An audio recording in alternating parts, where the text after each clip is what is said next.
ಛಾಯಾಮೋ ಧವಳಾವಗುಂಢಣವತಿ ತೇಜೋಮಯೀ ನೈಷ್ಟಿಕೀ ಸ್ನಿಗ್ಧಾಪಾಂಗವಿಲೋಕಿನೀಂ ಭಗವತಿ ಮಂದಸ್ಮಿತಶ್ರೀಮುಖೀ ವಾತ್ಸಲ್ಯಾಮೃತವರ್ಷಿಣೀಂ ಸುಮಧುರಂ ಸಂಕೀರ್ತನಾಲಾಪಿನೀ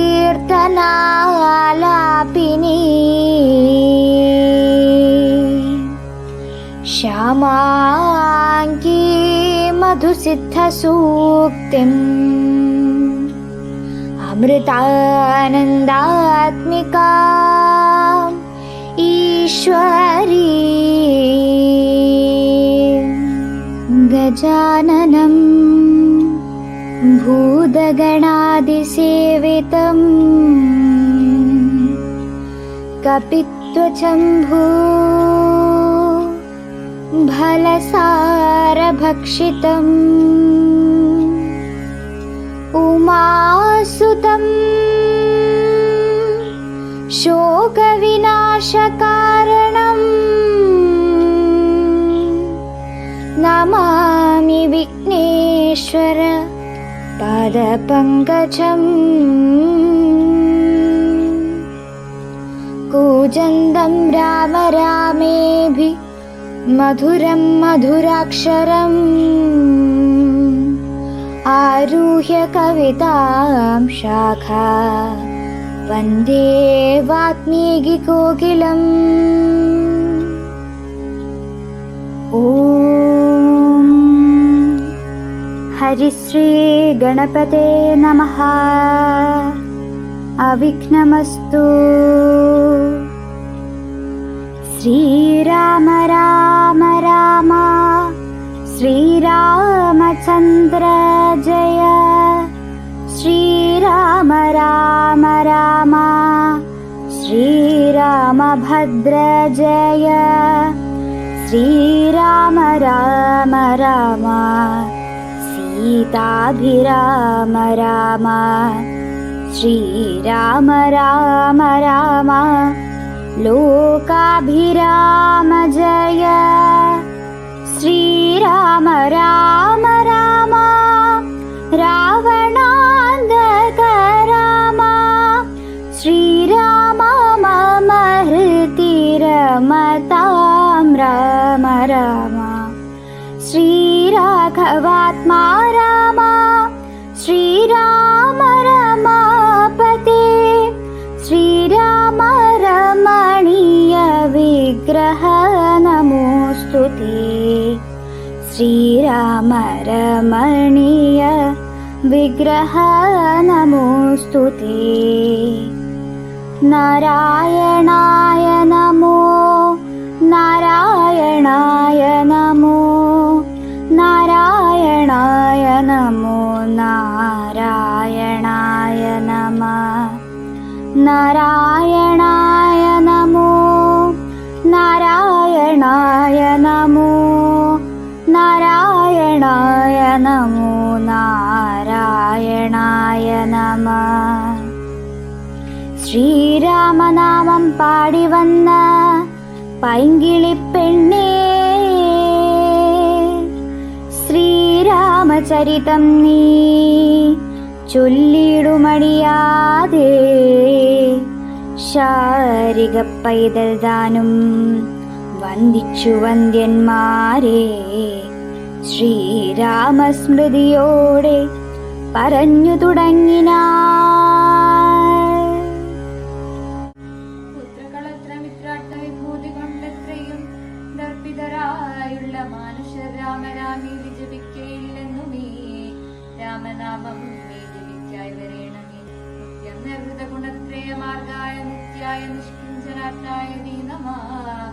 സ്വാത്മാഭിരാമായ നിർഗുണായ ത്രിഗുണാത്മനി സീതാഭിരാമായ തേ നമഃ. വേദാത്മകം കാമനീടമീശാനമാധിമധ്യാന്ത വിവർജിതം സർവത്ര മന്യേ സമം ചരന്തം പുരുഷം പരം. നിന്നെ നിനക്കൊഴിഞ്ഞാർക്കറിഞ്ഞിടാവൂ വിടംബനം ദേവാതി ചേഷ്ടിതം ചിത്തേ നിരൂപിക്കില്ലെന്നറിയാവതും ഹിതാത്മാക്കൾ കാണുന്നു. ചിന്മയനായ ഭവാന ബഹുവിധം ജന്മവും കർത്തൃത്വവും ചെറുതില്ലാത്ത നിർമ്മലാത്മാവാം ഭവാനവസ്ഥാന്തരേ ദേവദിവ്യൻ മനുജാതികളിൽ ജനിച്ചേവമാധ്യങ്ങളാം കർമ്മങ്ങൾ ചെയ്വതും നിമഹാമായ വിടംബനം നിർണയം കൽമഷഹീന കരുണാനിധി വിഭോ മേദിനി തന്നിൽ വിചിത്രവേഷത്തോടും ജാതനായി കർമ്മങ്ങൾ ചെയ്യുന്നതും ഭവാൻ ഭക്തരായുള്ള ജനങ്ങൾക്കു നിത്യവും പീയൂഷപാന സിദ്ധിക്കുന്നു ചൊല്ലുന്നിതു ചിലർ മറ്റും ചിലരിക ചൊല്ലുന്നിതു കൂടി കോസല ഭൂപതി തന്നുടെ ഘോരാന്ത മോഹരസിദ്ധിയെ നിർണയമെന്നു ചിലർ പറയുന്നിതു കൗസല്യാൽ പ്രാർത്ഥ്യമാനായിട്ടിഹ മൈഥിലി ഭാഗ്യസിദ്ധിക്കുന്നിതു ചിലർ സൃഷ്ടാവു താനപേക്ഷിക്കയാൽ വന്നിഹ ദുഷ്ടദിശാചരവംശമുടുക്കുവാൻ മർത്യനായി വന്നു പിറന്നിതു നിർണയം പൃഥ്വിയിലെന്നു ചിലർ പറയുന്നിതു ഭൂപാലപുത്രനായി വന്നു പിറന്നിതു ഭൂകാരനാശനത്തിനെന്നിതു ചിലർ ധർമ്മത്തെ രക്ഷിച്ച ധർമ്മത്തെ നീക്കുവാൻ കർമ്മസാക്ഷി കുലത്തിങ്കൽ പിറന്നിതു ദേവശത്രുക്കളെ നിഗ്രഹിച്ചെന്നോട് ദേവകളെ പരിപാലിച്ചു കൊള്ളുവാൻ. ഓം നമഃ ശിവായ. മോക്ഷപ്രദവും ജ്ഞാനദീപം പ്രസരിപ്പിക്കുന്നതുമായ ശ്രീ രാമായണത്തിലെ അതിവിശിഷ്ടമായ ഭാഗമാണ് സ്വയംപ്രഭാചരിതം. മഹാതപസ്വിനിയും പവിത്രയുമായ സ്വയംപ്രഭാദേവി ശ്രീരാമചന്ദ്രനെ സ്തുതിക്കുന്ന ഭാഗമാണ് ഇന്ന് പാരായണം ചെയ്തത്. സുഗ്രീവന്റെ ആജ്ഞപ്രകാരം സീതാന്വേഷണത്തിന് പുറപ്പെട്ട അംഗദൻ, ജാംബവാൻ തുടങ്ങിയ പ്രമുഖ വാനര സംഘം വിന്ധ്യാചലത്തിൽ അധികവും എന്നാൽ അതിമനോഹരവുമായ ഒരു ഗുഹയിൽ എത്തിച്ചേരുന്നു. ഫലസമ്പുഷ്ടമായ വൃക്ഷങ്ങളാലും ജലപൂർണമായ തടാകങ്ങളാലും പവിഴശോഭയാർന്ന ആ ഗുഹയിൽ ഉജ്ജ്വല തേജസ് പ്രസരിപ്പിച്ചുകൊണ്ടിരിക്കുന്ന മഹാതപസ്വിനിയായ സ്വയംപ്രഭയെ കണ്ടെത്തുന്നു. ആ താപസിയുടെ ആതിഥ്യം സ്വീകരിച്ച് പൈതാഹങ്ങൾ അടക്കിയ വാനരന്മാരോട് ത്രേതായുഗത്തിൽ ഭഗവാൻ നാരായണൻ ശ്രീരാമനായി അവതരിക്കുമെന്നും സീതാന്വേഷണത്തിനർത്ഥം ഇവിടെ എത്തിച്ചേരുന്ന വാനരന്മാരെ സൽക്കരിച്ച് ശ്രീരാമനിൽ നിന്നും അനുഗ്രഹം തേടി താൻ വിഷ്ണുപദത്തിൽ എത്തുമെന്നും അറിയിക്കുന്നു. തുടർന്ന് വാനരന്മാരെ തന്റെ തപശക്തി കൊണ്ട് യഥാർത്ഥ സ്ഥലത്തെത്തിച്ച ശേഷം ശ്രീരാമന്റെ അവതാര രൂപം കണ്ട് സ്തോത്രങ്ങൾ ചൊല്ലി പ്രണമിക്കുന്നു. തുടർന്ന് താൻ ഏത് പരിതസ്ഥിതിയിൽ ജീവിച്ചാലും ഭാവിയിൽ തനിക്ക് ഉറച്ച ഭക്തി ഉണ്ടാകണമെന്നും സജ്ജന സംഘം സ്ഥാപിക്കാൻ സാധിക്കണമെന്നും രാമമന്ത്രം ജപിക്കുമാറാക്കി തരണമെന്നും പ്രാർത്ഥിക്കുന്നു. ഇപ്രകാരം പ്രാർത്ഥിക്കുന്ന സ്വയംപ്രഭയെ ഭഗവാൻ അനുഗ്രഹിക്കുന്നു. സ്വയംപ്രഭ ഭക്തിയുടെ മൂർത്തിമത് ഭാവമാണെന്ന് നമുക്കിവിടെ കാണാം. എല്ലാ ഭൗതിക വസ്തുക്കളും ഭഗവാന്റെ തൃപ്പാദങ്ങളിൽ സമർപ്പിക്കുന്നവർക്ക് മുക്തി പ്രാപിക്കാൻ കഴിയുമെന്ന് സ്വയംപ്രഭ നമ്മെ മനസ്സിലാക്കി തരുന്നു. ദുരിത നിവാരണത്തിന് സ്വയംപ്രഭാസ്തുതി കേൾക്കുന്നതും പാരായണം ചെയ്യുന്നതും ഉത്തമമാണ്. നമഃ ശിവായ.